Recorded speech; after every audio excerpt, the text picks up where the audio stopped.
ಒಂದು ಸಸ್ಪೆನ್ಸ್ ಅಂತೂ ಕಂಟಿನ್ಯೂ ಆಗ್ತಾ ಇದೆ. ಇಂದಿನಿಂದ ರಾಜ್ಯಾದ್ಯಂತ ಸಾರಿಗೆ ಮುಷ್ಕರ. ಸ್ಯಾಟಲೈಟ್ ಬಸ್ ನಿಲ್ದಾಣದಲ್ಲಿ ಎಂದಿನಂತೆ ಬಸ್ಗಳು ಸಂಚಾರವನ್ನು ಮಾಡ್ತಾ ಇದ್ದಾರೆ.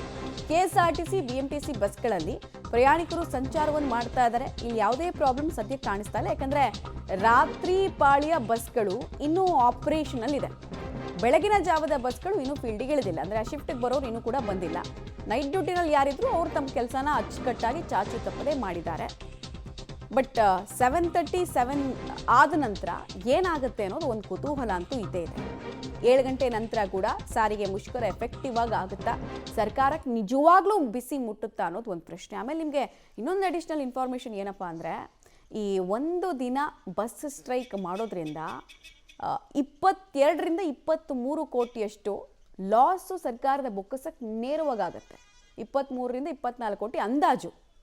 ಅದರಲ್ಲಿ KSRTCದು ಹೆಚ್ಚು ರೆವೆನ್ಯೂ ಇದೆ, ಆಲ್ಮೋಸ್ಟ್ ಒಂದು 8ರಿಂದ 9 ಕೋಟಿ ರೆವೆನ್ಯೂ ಬರುತ್ತೆ. BMTCದು ಒಂದು 6ರಿಂದ 7 ಕೋಟಿ, ಉಳಿದ 2 ನಿಗಮದ್ದು ಒಂದು 5-6 ಕೋಟಿ ಬರುತ್ತೆ. ಸೊ ಈ ಥರ 22ರಿಂದ 23 ಕೋಟಿ ಅಂತೂ ಡೈರೆಕ್ಟ್ ಲಾಸ್ ಆಗುತ್ತೆ ಒಂದು ದಿನಕ್ಕೆ. ನಾನು ಹೇಳ್ತಾ ಇರೋದು ನಿಮಗೆ, ಇನ್ನಿದೇನಾದರೂ 10 ದಿನ 15 ದಿನ ಕಂಟಿನ್ಯೂ ಆಗಿಬಿಟ್ರೆ ಲೆಕ್ಕ ಹಾಕಿ ನೀವು ಎಷ್ಟಾಗುತ್ತೆ ಅಂತ.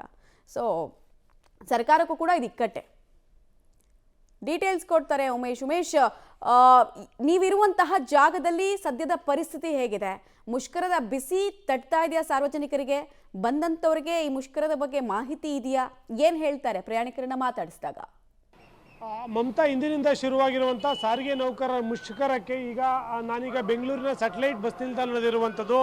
ಇಲ್ಲಿ ಗಮನಿಸೋದಾದರೆ KSRTC ಮತ್ತು BMTC ಎಂದಿನಂತೆ ಓಡಾಟ ಮಾಡ್ತಾ ಇರುವಂಥದ್ದು ನಮಗೆ ಕಂಡು ಬರ್ತಾ ಇದೆ. ಸಾಕಷ್ಟು ಜನ ಪ್ರಯಾಣಿಕರು ಕೂಡ ಪ್ರತಿನಿತ್ಯ ಯಾವ ರೀತಿ ಬಸ್ಗಳಿಗೆ ಬರ್ತಾ ಇರ್ತಾರೆ ಅದೇ ರೀತಿಯಾಗಿ ಬರ್ತಾ ಇರುವಂಥದ್ದು. ಬಸ್ಸು ಕೂಡ ನೋಡ್ಬೋದು, ಆಲ್ಮೋಸ್ಟ್ ಫುಲ್ಲಾಗಿ ಎಲ್ಲ ಬಸ್ಸುಗಳು ಕೂಡ ಹೋಗ್ತಾ ಇರುವಂಥದ್ದು. ಬರೀ KSRTC ಮಾತ್ರ ಅಲ್ಲ, BMTC ಬಸ್ಗಳು ಕೂಡ ಎಲ್ಲ ರೀತಿಯಲ್ಲೂ ಬೆಳಗಿನ ಜಾವ ಯಾವ ರೀತಿ ಪ್ರಯಾಣ ಮಾಡ್ತಾವೆ ಎಲ್ಲವೂ ಅದೇ ರೀತಿ ಪ್ರಯಾಣ ಮಾಡ್ತಾ ಇರುವಂಥದ್ದು. ಕೆಲವೊಂದು ಸಿಬ್ಬಂದಿಗಳನ್ನು ನಾವು ಮಾತಾಡಿಸುವಂಥ ಪ್ರಯತ್ನ ಮಾಡಿದ್ವಿ. ಆ ಸಂದರ್ಭದಲ್ಲಿ ಅವ್ರು ಹೇಳುವಂಥದ್ದು ಅಂದರೆ, ಈ BMTC ರಾತ್ರಿ ಪಾಳಿ ಬಸ್ಗಳಿರ್ತವೆ, ಅವು ಬರ್ತಾ ಇದ್ದಾವೆ. ಉಳಿದಂತೆ KSRTC ಬಸ್ಗಳೇನಿದ್ದಾವೆ ಇವು 24 ಗಂಟೆ ಶಿಫ್ಟಲ್ಲಿ ಕೆಲಸ ಮಾಡೋದ್ರಿಂದ ರಾತ್ರಿ ಇವರು ಡಿಪೋಗೆ ಬಂದಿರ್ತಾರೆ. ಹಾಗಾಗಿ ಇವರು ಮತ್ತೆ ಆ ಡಿಪೋಗೆ ಈಗ ಬೆಳಗಿನ ಜಾವ ಬಿಡ್ತಾ ಇದ್ದಾರೆ. ಆಗ ಇವು ಹೊಸದಾಗಿ ಯಾವುದು ಬಸ್ಗಳು ಕೂಡ ಈಗ ಫೀಲ್ಡ್ಗೆ ಇಳಿತಾ ಇಲ್ಲ ಅನ್ನೋ ಮಾಹಿತಿಯನ್ನು ಆ ಡಿಪೋ ಸಿಬ್ಬಂದಿ ಹೇಳ್ತಾ ಇರುವಂಥದ್ದು. ಉಳಿದಂತೆ ಇನ್ನೂ ಕೆಲವರು ಹೇಳುವಂಥ 10 ಗಂಟೆ ನಂತರದಲ್ಲಿ ನಮ್ಮ ಸಂಘಟನೆಯನ್ನು ಮತ್ತೆ ಸಭೆ ಕರೆದಿದ್ದಾರೆ. ಆ ಸಂದರ್ಭದಲ್ಲಿ ಏನು ನಿರ್ಧಾರ ಮಾಡ್ಕೋತಾರೆ ನೋಡಿಕೊಂಡು ನಾವು ನಿರ್ಧಾರ ಮಾಡ್ತೀವಿ ಅನ್ನೋ ಮಾತನ್ನು ಹೇಳ್ತಾ ಇರುವಂಥದ್ದು. ಸದ್ಯಕ್ಕೆ ಬಹುತೇಕ ಎಲ್ಲ BMTC KSRTC ಬರೀ ಇದೊಂದೇ ಬಸ್ ನಿಲ್ದಾಣ ಅಲ್ಲ, ನಗರದ ಬಹುತೇಕ ಬಸ್ ನಿಲ್ದಾಣದಲ್ಲಿ ಎಂದಿನಂತೆ ಓಡಾಟ ಮಾಡ್ತಾ ಇದ್ದಾವೆ. ಅಂದರೆ 8 ಗಂಟೆ ನಂತರದಲ್ಲಿ 10 ಗಂಟೆ ನಂತರದಲ್ಲಿ ನಂತರದಲ್ಲಿ ಸಂಬಂಧಪಟ್ಟ ನಾಯಕರ ಸೂಚನೆ ಮೇರೆಗೆ ಬಸ್ಗಳು ಓಡಾಟ ಮಾಡೋದಿಲ್ಲ ಅನ್ನೋ ಮಾತುಗಳು ಕೂಡ ಕೇಳಿ ಬರ್ತಾ ಇದ್ದಾವೆ. ಹಾಗಾಗಿ ಇನ್ನೂ ಕೂಡ ಆ ಸಾರ್ವಜನಿಕರಿಗೆ ಆ ಕ್ಲಾರಿಟಿ ಸಿಗ್ತಾ ಇಲ್ಲ. ಅಂದರೆ ಇವತ್ತು ಬಸ್ ಇರುತ್ತೋ ಇಲ್ವೋ ಅನ್ನೋದ್ರ ಬಗ್ಗೆ ಆ ಕ್ಲಾರಿಟಿ ಇಲ್ಲ. ಮತ್ತು ಇಲ್ಲೇ ಸಿಬ್ಬಂದಿಗೂ ಕೂಡ ಕೆಲವು ಸಿಬ್ಬಂದಿಗಳು ಕೂಡ ಗೊಂದಲ ಇರುವಂಥದ್ದು. ಇವತ್ತು ಬಸ್ ಓಡಿಸಬೇಕೋ ಬೇಡವೋ ಅನ್ನೋ ಗೊಂದಲದಲ್ಲೂ ಕೂಡ ಅವರು ಇದ್ದಾರೆ.